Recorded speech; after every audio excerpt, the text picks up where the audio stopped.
Bonjour à toutes et à tous et bienvenue dans le 28e numéro de la Gazette du Maine, le podcast de Stephen King France qui vous résume l'actualité de Stephen King.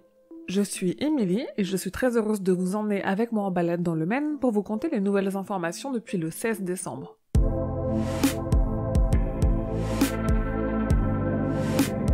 Forbes a publié son classement des auteurs les plus rémunérés et cette année, entre juin 2018 et juin 2019, King a perdu 2 places dans le classement et est désormais 5e.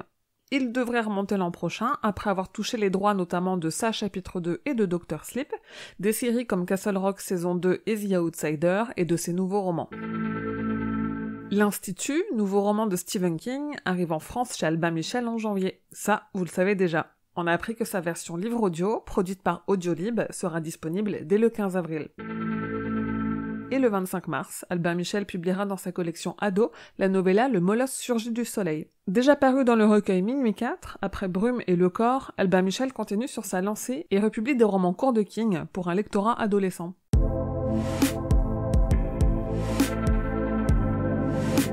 Dr. Sleep arrive en DVD et Blu-ray au premier trimestre 2020, le 11 mars précisément, et Mike Flanagan, le réalisateur, a annoncé qu'une Director's Cut sera également distribuée. Il en a dit un peu plus sur cette version longue du film dans une interview que je vous ai traduite sur le site. La nouvelle adaptation du roman Charlie, dont on entend parler depuis 2 ans, a changé de réalisateur. Les studios Blumhouse ont annoncé avoir remplacé Faith Akin par Keith Thomas. On n'en sait pas plus sur ce nouveau film, qui à mon avis ne sortira pas en 2020 s'il sort un jour. Pennywise, The Story of It, le documentaire exclusif sur le téléfilm Ça 1990, devrait sortir mi-2020.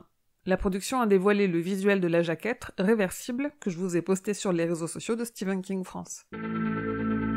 Carrie a déjà été adaptée 3 fois et pourtant, ça n'empêche pas FX de vouloir en faire une mini-série, c'est-à-dire une série au nombre d'épisodes limité, pour au final une adaptation qui devrait durer entre 8 et 10 heures. Carrie devrait donc revenir, mais avec une variante qui est selon moi une très bonne idée. Les producteurs souhaitent que Carrie soit interprétée par une femme trans ou de couleur.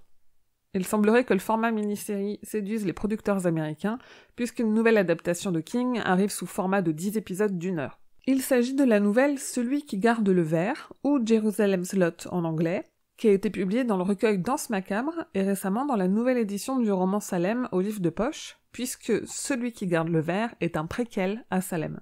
On sait déjà qu'Adrian Brody jouera le rôle principal, celui du capitaine Charles Boone. Côté théâtre, après Bordeaux, Paris, le Québec, Misery arrive en Suisse, à Genève plus précisément, en mars et avril 2020 pour une mise en scène basée sur le scénario de William Goldman pour l'adaptation de Rob Reiner. L'idée de la compagnie Ciné-Scène est d'amener le film sur les planches, du cinéma au théâtre en somme.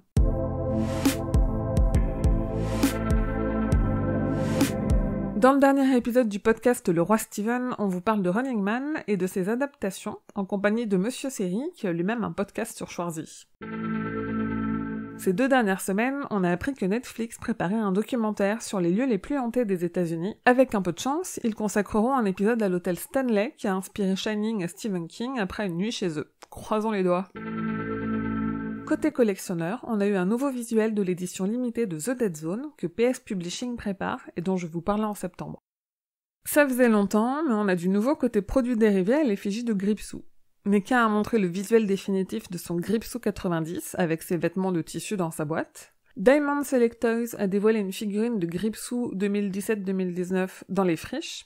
Et l'entreprise Chia Pet a sorti une tête de Gripsou en argile sur laquelle il est possible de faire pousser des graines de chia à la place des cheveux du clown. Aperçu sur les réseaux sociaux, la variant cover du numéro 3 de Basketful of Heads. Ce comic a été développé chez DC par Joe Hill, fils de King, via sa société Hill House Comics, et cette variant cover fait beaucoup penser à Georgie, le petit garçon qui perd la vie au début de ça.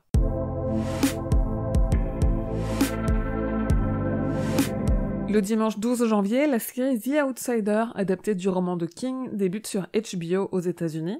En France, elle sera diffusée à J+1 dès le 13 janvier sur OCS.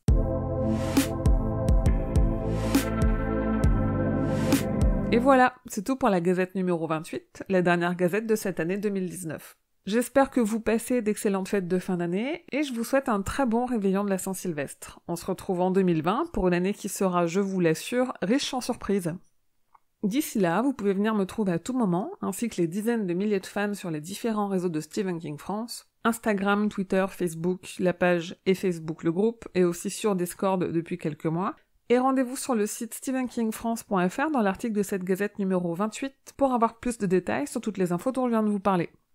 N'hésitez pas à me mettre 5 étoiles et des commentaires sur votre application de podcast et à me donner quelques euros sur mon Tipeee pour me soutenir.